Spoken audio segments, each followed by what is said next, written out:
Hi everyone, my name is Julia Abdulbarova and I have a unique opportunity to interview a very special guest from Mauritius who is in London to share with us, with the world, a message. He is not just a meditation master, he is an enlightened being, a writer, a speaker, a scientist and a friend. So could you please kindly introduce yourself to our viewers? I am Swami Paramananda. I'm a Mauritian. I'm a writer and I teach meditation. Wow. Well, we also heard that there is a global mind transformation mission that you are supporting. Could you tell us a little bit more about that? And My pleasure. How this mission can help people? You see, our whole world is like a big family, and that big family is made up of individuals.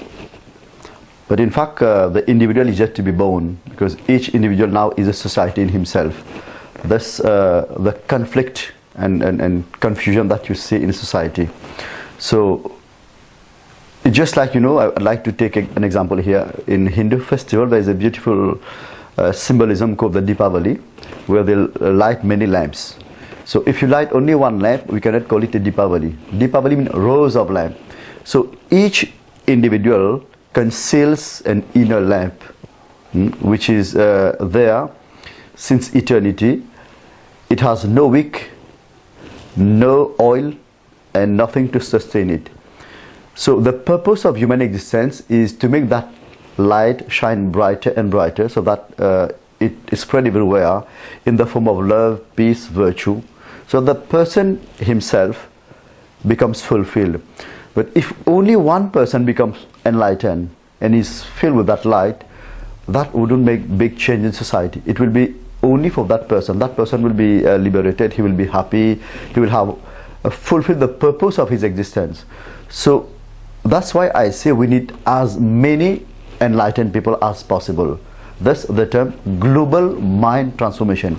Now one thing, it's good that we understand that society comes from the mind, and if we go deeper, even the whole world comes from the mind.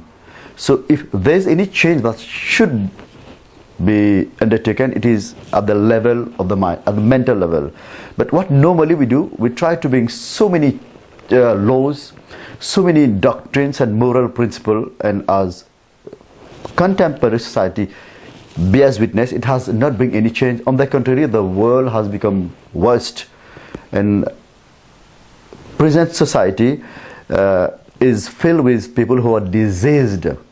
So my observation and understanding is that if we wish to create a better world, we need to bring a global mind transformation, meaning that each individual should go a radical mental transformation. Thus the term global mind transformation.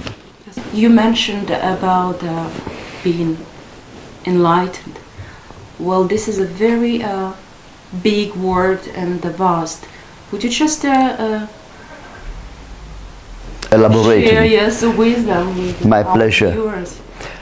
My understanding, and those of masters in the past, spiritual beings, people who have already been enlightened, is that every human being is more than 95% unconscious, which means that the greatest part of our being is in a great slumber.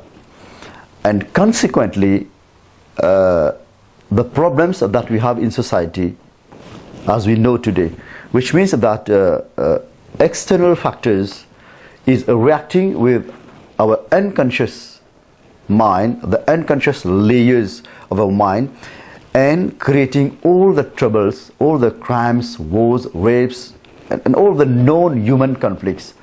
So to avoid all this, to eliminate all of this problem, we have to increase our level of consciousness. So by increasing the level of our consciousness, our life becomes just as the rising sun. When the sun rises on the horizon in the morning, it dissipates the darkness. So our life is in great darkness, And present society is a result of the darkness that we have inside us.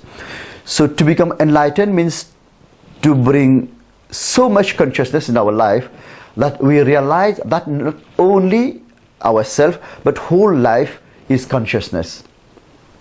So enlightenment means to reach a point that the individual realizes that he is an infinite mass of consciousness, which is the essence of everything that exists.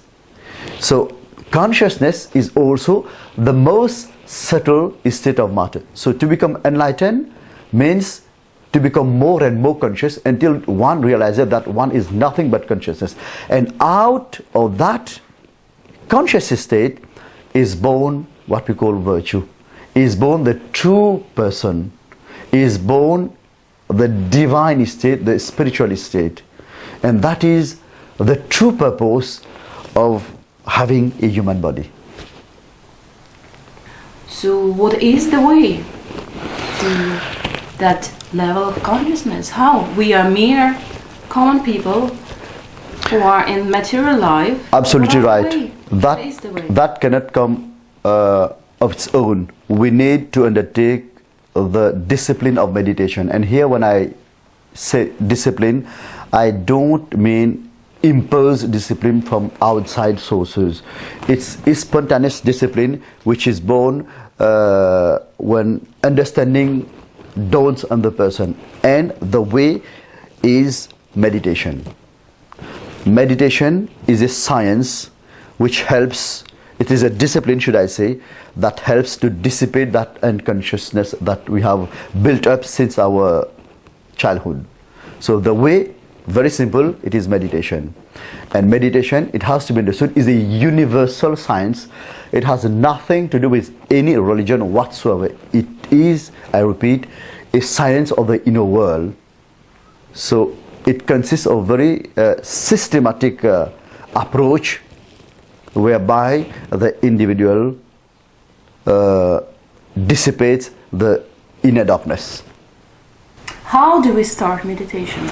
Or where is there a proper teaching? And well, the first thing, one need to have the guidance of a master. Well, I don't really consider myself a master. I would rather call myself a friend who have gone through the experience, and I'm like a door. I'm willing to help those who are really thirsty.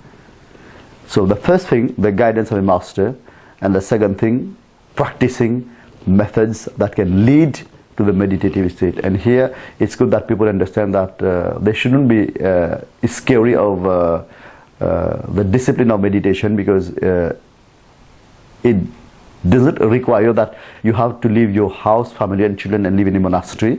You can do it right in your daily life, but of course you'll have to devote some hours for the practice of meditation, because we have many techniques, breathing techniques and some therapies, but that wouldn't prevent you from living your material life.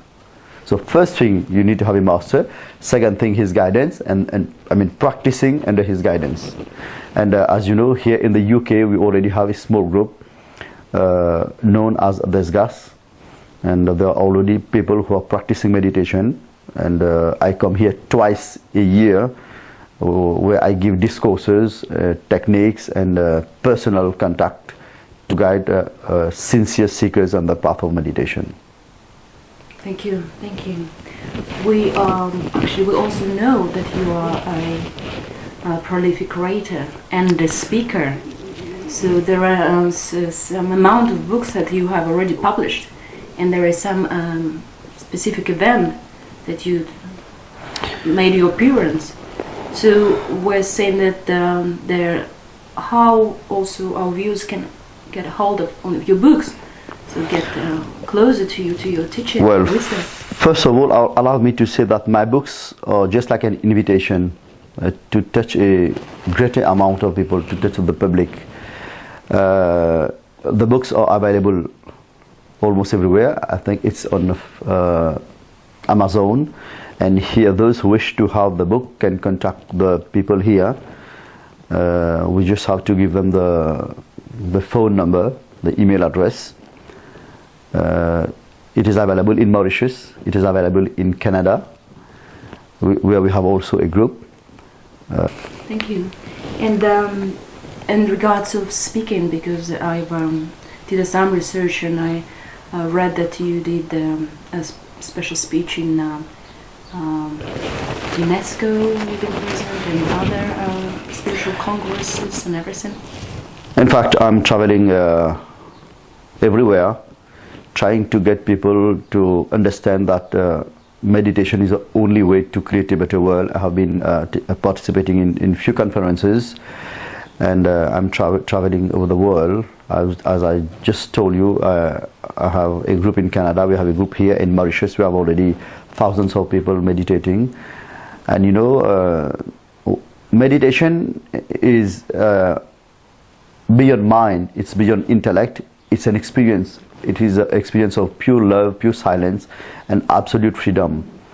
But we need to use words to convey, just to give a sign, to give an indication that there's something beyond life as we know it. So that's why I have to use my words, my speeches. So the discourses and speeches, or even the writings, is just an invitation to say that there's something much more than this. So people should be able to understand that the discourses, the conferences, or just an invitation. We have to go beyond it. It's a call that you know, there is something absolutely wonderful, a miracle that is awaiting each one of us. Once again, I want to stay a bit on the subject of meditation, because as far as I understood, you said that there is not many people really know what is meditation, because meditation is quite a common word. There are so many people who do practices. There are so many teachers around, but yet you said. Yeah, you are absolutely right. You know, there are many books that have been written regarding the subject. There are many people who are even trying to meditate and teach meditation, and I can understand that, because people have started to get fed up with material life, because they have become frustrated. So they are looking for something that is really different, that can give them inner peace, everlasting bliss, freedom, and more relaxation, because contemporary style of living is really very stressful and strainful. But very unfortunately, the pure science of meditation has been greatly distorted. So that's why I say there's a lot hullabaloo about meditation, but the truth is that few people know that meditation is a science, and should be very careful about cheap meditation. You know, cheap amateur, cheap people who just like amateur want to teach meditation or even making a business out of it. To be very straightforward, meditation is quite a long and arduous process. It's not that easy. Of course, it can become easy if the person is really dedicated and want to invest much time and energy, because meditation requires tremendous energy, much patience, and enough time. That shouldn't scare people, because sorry, we were supposed to invest much more time in the search of our soul, of that state of being, because that is the very purpose of existence. You see, my understanding that life is like a big university, and we came here for that purpose, in search of our true self, our soul.